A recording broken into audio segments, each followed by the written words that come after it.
আসসালামু আলাইকুম। জাহান কিচেন থেকে চলে এসেছি নতুন এক ভিডিও নিয়ে।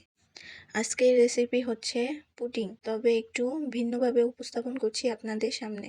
চলুন দেখি কি কি উপকরণ আছে। এখানে নিয়েছি 10টা মিল্ক মেরি বিস্কুট, 2টা ডিম, 1.5 কাপ দুধ,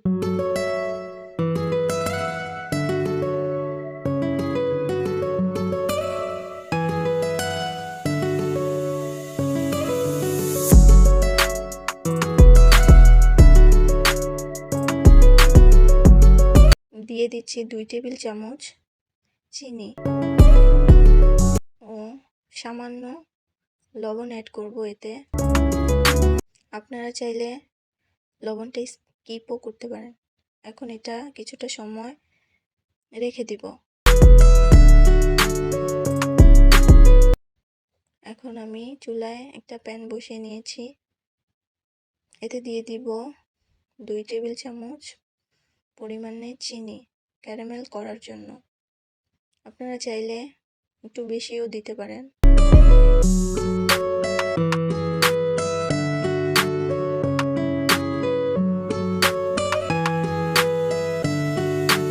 চুলার আঁচটা মিডিয়ামে রেখে ক্যারামেলটা তৈরি করে নিতে হবে। খেয়াল রাখতে হবে যাতে এটা বেশি পুড়ে না যায়, তাহলে বেশি পুড়ে গেলে তাহলে এটা খেতে তিতে তিতে লাগবে। দেখুন আমার ক্যারামেলটা তৈরি হয়ে গেছে, হালকা কালার চলে এসেছে। এখন আমি যে পাত্রে পুডিংটা বানাবো তাতে ঢেলে নিচ্ছি।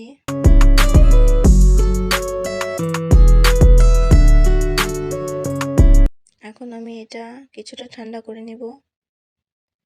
এখন এই পুডিংয়ের ব্যাটারটাকে ব্লেন্ড করে নিব।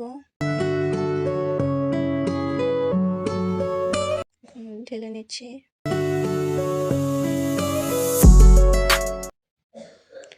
আমি আগে থেকেই পাত্রে পানি কিছুটা গরম করে নিয়েছিলাম, তাই সেখানে আমি এটা 30 মিনিটের জন্য রেখে দিয়েছি।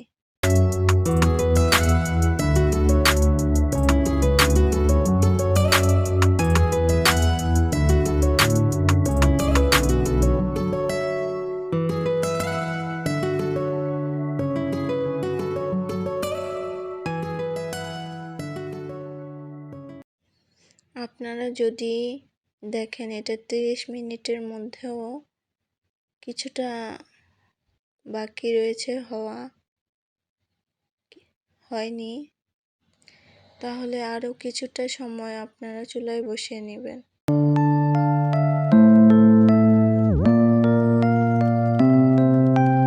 এখন আমি এটা আপনাকে কেটে দেখিয়ে দিচ্ছি আপনাদেরকে।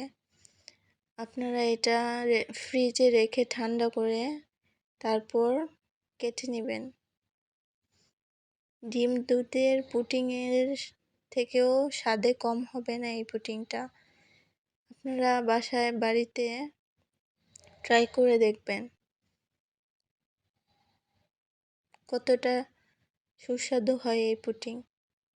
খুবই সহজে অল্প সময়ে বানিয়ে ফেলতে পারবেন এই পুডিংয়ের রেসিপি। সবাইকে ধন্যবাদ আমার ভিডিওটা দেখার জন্য।